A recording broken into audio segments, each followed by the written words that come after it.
दुनिया की तमाम छोटी और बड़ी खबरों के लिए हमारे चैनल को सब्सक्राइब करना न भूलें और बेल का बटन जरूर दबाएं। पीएम मोदी ने देश की सुरक्षा को खतरे में डाला।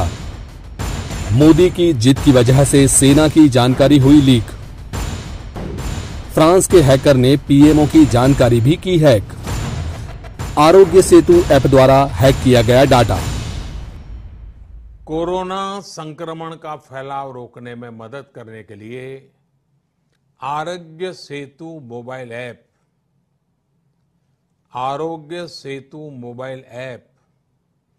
जरूर डाउनलोड करें। दूसरों को भी इस ऐप को डाउनलोड करने के लिए प्रेरित करें।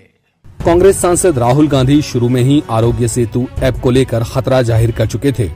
राहुल गांधी ने अपने एक ट्वीट में कहा था कि आरोग्य सेतु एक अत्याधुनिक निगरानी प्रणाली है जिससे एक निजी ऑपरेटर को आउटसोर्स किया गया है और इसमें कोई संस्थागत जांच परख नहीं है।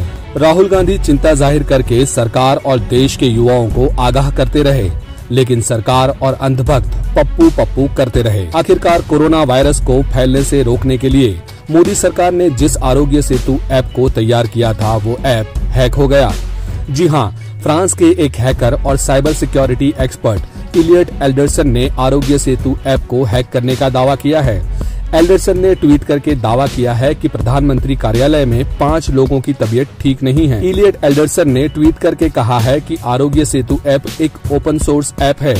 उन्होंने यह भी दावा किया है कि पीएमओ ऑफिस में 5 लोगों की तबीयत खराब है और यह जानकारी उन्हें आरोग्य सेतु ऐप से ही मिली है।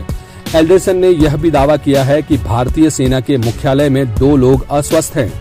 संसद में एक आदमी कोरोना से संक्रमित है और गृह मंत्रालय में 3 लोग संक्रमित हैं। सरकार लगातार जनता से आरोग्य सेतु ऐप डाउनलोड करने की अपील कर रही है। भारत सरकार इसे हर किसी के लिए अनिवार्य करने की तैयारी में है। वहीं इस ऐप के सामने आने वाली खामियां अब लोगों की नजर में इसे संदेहास्पद बना रही हैं।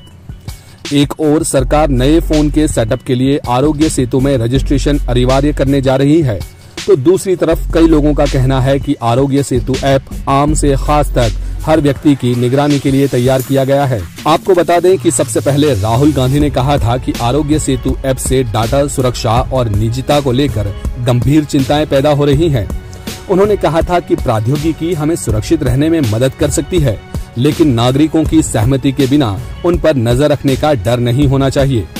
वहीं राहुल गांधी के आरोपों और विपक्ष के सवालों को केंद्रीय मंत्री रविशंकर प्रसाद ने निराधार बताया था।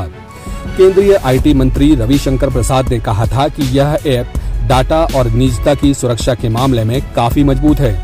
उन्होंने कहा था कि यह भारत का तकनीकी आविष्कार है और कोविड-19 से लड़ने में कारगर है। अब सवाल उठ रहा है कि क्या प्रधानमंत्री मोदी ने जानबूझकर देश की जनता और सेना की सुरक्षा को खतरे में डाला है?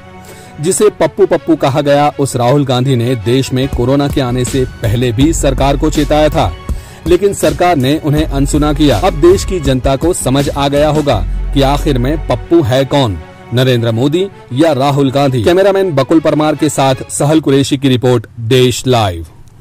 आप देख रहे हैं देश लाइव, देश की आवाज।